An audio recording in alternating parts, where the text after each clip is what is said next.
অনেক নতুন মুখ, জনপ্রিয় মুখ জাতীয় নাগরিক পার্টিতে আগামী দিনে যোগ দেবেন। তাদের যথাযোগ্য সম্মান দিয়ে এবং কাজ করার সুযোগ দিয়ে জাতীয় নাগরিক পার্টিতে যোগদানের আহ্বান জানাতে চাই। জাতীয় নাগরিক পার্টি নিয়ে নানা ধরনের কথা নির্বাচনের আগে আমরা শুনেছি। আমরা সংসদে অনেককে বলতে শুনেছি যে লিখে রাখেন জাতীয় নাগরিক পার্টি নির্বাচনের পরে থাকবে না, জাতীয় নাগরিক পার্টির অস্তিত্ব থাকবে না।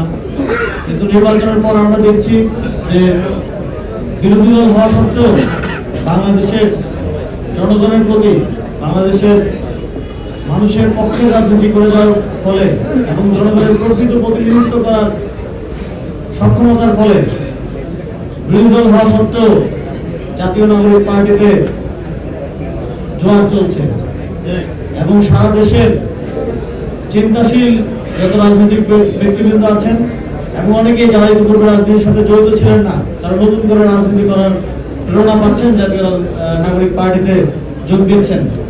আপনারা জানেন ইতিপূর্বেই কয়েকটি প্ল্যাটফর্মের নেতা কর্মীরা জাতীয় নাগরিক পার্টিতে যোগ দিয়েছেন। আজকেও আমাদের বাংলাদেশের অত্যন্ত গুরুত্বপূর্ণ কিছু ব্যক্তিত্ব জাতীয় নাগরিক পার্টিতে যোগ দিয়েছেন এবং আমাদের এই যোগদানের সিলসিলা ইনশাআল্লাহ চলতে থাকবে।